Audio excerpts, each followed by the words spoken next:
Texas declaring its first power emergency since that deadly winter storm, what was it, 2 years ago? The state is getting ever closer, we understand, to rolling blackouts. Temperature has been soaring. They've been doing so for day after day after day. Let's get the latest now. Let's go down to Texas. Our Texas Bureau Chief, Julie Fine, joining us from Dallas. Julie, you went for a run this morning. What did you see? And can you talk to me about the similarities, if any, with what happened in 2021? Well, first thing is this is in the middle of the summer. 2021 was in the middle of the winter, so completely different type of stressors on the power grid.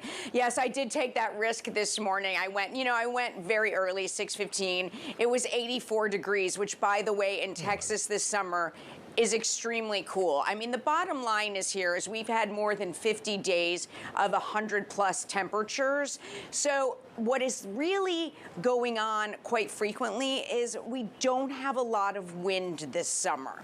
That affects the solar, that affects the production. So it really becomes a problem in the evening. Now, last night there was this power emergency.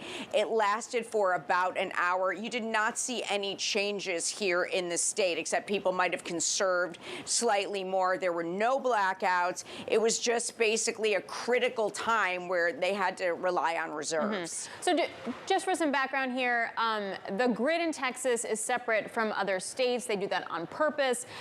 In 2021, we saw huge spikes in electricity prices, like $9,000 per megawatt an hour. That's obviously now capped now at $5,000. So there are some systems in place to make sure that the consumer doesn't get hit as hard. But Julie, do we know what the problem actually is? Because in 2021, there was a whole ripple effect of like natural gas prices having to cut their power in order to keep the lights on somewhere else that caused another shortage. Right, and in this specific instance last night, we have not heard yet from ERCOT, who runs the grid. There may have been something involving a plant, but we're not sure yet. But this is not widespread like it was then when one thing went down and there was a ripple effect. Because if they were able to get this back in control within an hour, I think they'll have to dissect exactly where the area is.